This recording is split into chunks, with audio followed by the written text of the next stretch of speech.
Emmanuel இஸ்ரவேல் என் நம்பிக்கையானவரே. கர்த்தருக்குள் பிரியமான தேவச்சனமே, உங்கள் யாவருக்கும் அன்பின் வாழ்த்துக்கள். மீண்டுமாய் இந்த நம்பிக்கையின் நேரத்திலே உங்களை சந்திப்பதிலே நான் மிகவும் மகிழ்ச்சி அடைகிறேன். இந்த நாளிலும் கூட கர்த்தர் உங்களோடு பேச வேண்டிய ஒரு நல்வார்த்தை இருக்கிறது. மத்தேயு எழுதின சுவிசேஷத்தின் புஸ்தகம் 6ஆம் அதிகாரம் 26, 27 வசனங்கள். ஆகாயத்து பட்சிகளை கவனித்து பாருங்கள், அவைகள் விதைக்கிறதும் இல்லை, அறுக்கிறதும் இல்லை, களஞ்சியங்களிலே சேர்த்து வைக்கிறதும் இல்லை. அவைகளையும் உங்கள் பரமபிதா பிழை பூட்டுகிறார். அவைகளை பார்க்கிலும் நீங்கள் விசேஷித்தவர்கள் அல்லவா? கவலைப்படுகிறதினாலே உங்களில் எவன் தன் சரீர அளவோடு ஒரு முழத்தை கூட்டுவான்?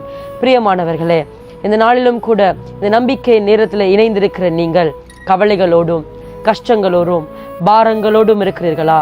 உங்கள் எதிர்காலத்தை குறித்ததான அநேக கவலைகள் உங்களை ஒவ்வொரு நாளும் நெருக்கி கொண்டிருக்கிறதா? என்னுடைய இந்த சோதனை எப்படி மேற்கொள்ள போகிறேன்?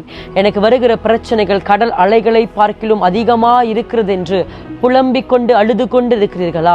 உங்களுக்கு இன்றைய கர்த்தர் இந்த நல்வார்த்தையை பேசுகிறார். கவலைப்படாதிருங்கள். ஆகாயத்து பட்சிகளையும் போஷிக்கிற நல்ல தேவன் உங்களையும் உங்கள் குடும்பங்களையும் போஷிப்பார். ஆகாயத்து பட்சிகள் மேலே அவ்வளவு கவனம் வைக்கிற தேவனா இருப்பார் என்று சொன்னால், உங்களை அவர் சாயலாகவே உருவாக்கி இருக்கிறார். உங்கள் மேலும் அதிக பாரம் கொண்ட தேவனாயிருக்கிறார். அதிக கவனம் கொண்டவராயிருக்கிறார்.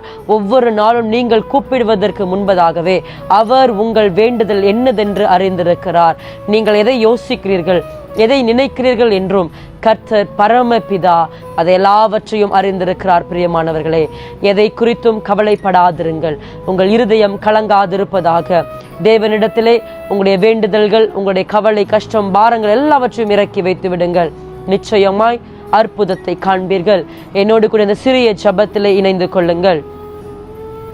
அன்பின் பரலோக தகப்பனே, யாரெல்லாம் இந்த நம்பிக்கை நேரத்தில் இணைந்திருக்கிறார்களோ, கர்த்தாவே, எதை குறித்து கவலையோடு இருக்கிறார்கள், தங்களுடைய எதிர்காலம் எப்படி இருக்குமோ, தங்களுடைய கணவன் கைவிட்டு விட்டாரே, மனைவியை கைவிட்டு விட்டாங்களே, தாயும் தகப்பனும் பிள்ளைகளை கைவிட்டு இருக்கிறார்களே, குடும்பம் ஆண்டவரே ஆதரவற்ற நிலைமையில் இருக்கிறது என்று குடும்பத்தை குறித்து கவலைப்படுகிறார்களோ, தங்களுடைய எதிர்காலங்களை குறித்து கவலையா இருக்கிறார்களோ, எந்த சூழ்நிலையில் இருந்தாலும் வியாதியின் மரண படுக்கையிலே கவலையோடு படுத்திருக்கிறார்களோ, கர்த்தருடைய உயிர் தெழுந்த வல்லமை இப்பொழுதே கவலைப்பட்டு கொண்டிருக்கிற இவர்கள் மேல இறங்கட்டும் என்று சொல்லி நான் ஜெபிக்கிறேன்.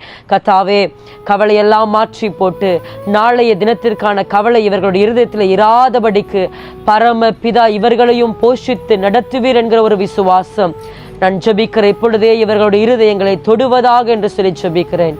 இயேசுவின் மூலம் ஜெபம் கேளும் எங்கள் நல்ல பிதாவே. ஆமேன், ஆமேன். பிரியமானவர்களே, நாளைய தினத்துக்காக கவலைப்படாதிருங்கள். அதினதின் காலத்திலே அதினதினை நேர்த்தியாய் செய்கிற தேவன் உங்கள் வாழ்க்கையில எல்லாவற்றையும் சரியாய் செய்து முடிப்பார். மீண்டுமாய் அடுத்த நம்பிக்கையின் நேரத்திலே உங்களை சந்திக்கும் வரையிலும் விடை பெறுகிறேன். கர்த்தர் தாமே உங்களை ஆசீர்வதிப்பாராக. ஆமேன். கர்த்தாவே, உம்மை நம்பினவர் வெட்கமடைவதில்லை. உமக்காக காத்திருப்போர்